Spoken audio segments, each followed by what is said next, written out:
Hello viewers, আসসালামু আলাইকুম। হুমায়রা রান্নার রেসিপি থেকে আন্তরিক শুভেচ্ছা। খুব সহজে ঘরোয়া উপকরণে লোভনীয় একটি রেসিপি অবশ্যই স্বাস্থ্যসম্মতভাবেই তৈরি করে দেখাবো। আজকে দেখাবো আলু দিয়ে ঢেঁড়স ভাজি রান্নার রেসিপি। তো চলুন শুরু করা যাক।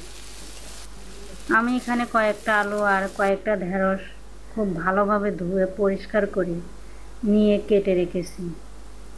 আলুগুলো আমি লম্বালম্বি করে কুচি করে কেটে নিয়েছি আর ঢেঁড়সগুলো গোল গোল করে পাতলা করে কেটে নিয়েছি।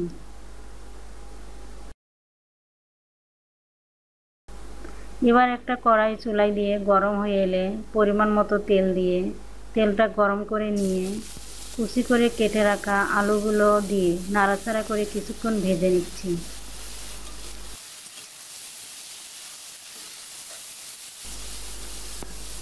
আমি এখানে ঢেঁড়স আর আলুগুলো একসাথে দিব না, প্রথমেই আলুগুলো ভেজে নেব, এরপর ঢেঁড়সগুলো দিয়ে একসাথে ভেজে নিতে হবে।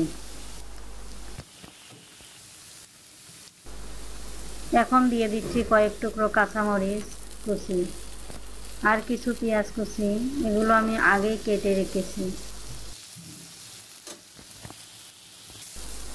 একটু নাড়াচাড়া করে দিয়ে এবার এখানে দিলাম হলুদের গুঁড়া হাফ চামচ, দিয়ে খুব ভালোভাবে নেড়েচেড়ে মিশিয়ে দিতে হবে আর কিছুক্ষণ এভাবে হালকা করে ভেজে নেব। এরপর ঢেঁড়সগুলো টুকরো করে কেটে রেখেছিলাম, এগুলো এখানে দিয়ে দিচ্ছি।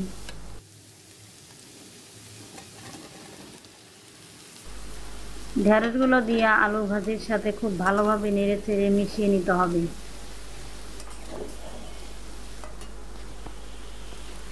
এ সময় চুলার আঁচটা মিডিয়ামের একটু কম রাখতে হবে। আলুগুলো হালকা করে ভেজে নিয়ে এরপর ঢেঁড়সগুলো দিয়ে দিলাম, এর ফলে ভাজিটা ঝরঝরে হবে, সেই সাথে এটা অবশ্যই একটা স্বাস্থ্যসম্মত আর খেতেও অনেক সুস্বাদু হবে। এভাবে কিছুক্ষণ নাড়াচাড়া করে মিশিয়ে দেব। মিশানো হয়ে গেলে আরও কিছুক্ষণ ভেজে নিতে হবে।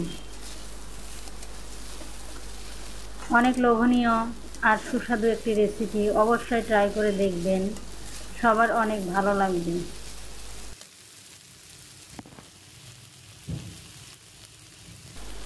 এখন দিয়ে দিচ্ছি পরিমাণ মতো লবণ।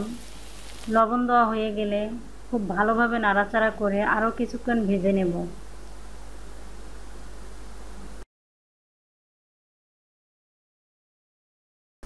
লবণটা আমি সবশেষে দিয়েছি, এর ফলে ভাজির কালারটা ঠিকঠাক থাকবে। আর এভাবে তৈরি করে নিলাম খুবই মজাদার আর স্বাস্থ্যসম্মত আলু দিয়ে ঢেঁড়স ভাজি রান্নার রেসিপি। আর যদি ভালো লাগে একটি লাইক দিয়ে শেয়ার করবেন, কমেন্টস করবেন, সাবস্ক্রাইব করে বেল বাটন অন করে দিতে ভুলবেন না। ধন্যবাদ, ভালো থাকবেন।